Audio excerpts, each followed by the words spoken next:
আমি ধর্ম করি এই পরিবারের অত্যন্ত উচ্চ শিক্ষিত এবং সুন্দর প্রাণ দেওয়ার করতে পারে আপনাদের সেবা করে যাচ্ছে।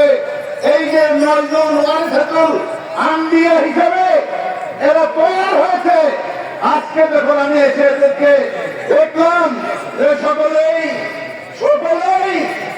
একত্রে সুন্দরভাবে বড় ভাইকে শ্রদ্ধা করে এখানে নিয়ে এসেছে। এটাই হচ্ছে মাওলানা মরহুম ওয়াহিদুল হক সাহেবের বড় কেরামতি, নাকি বলেন?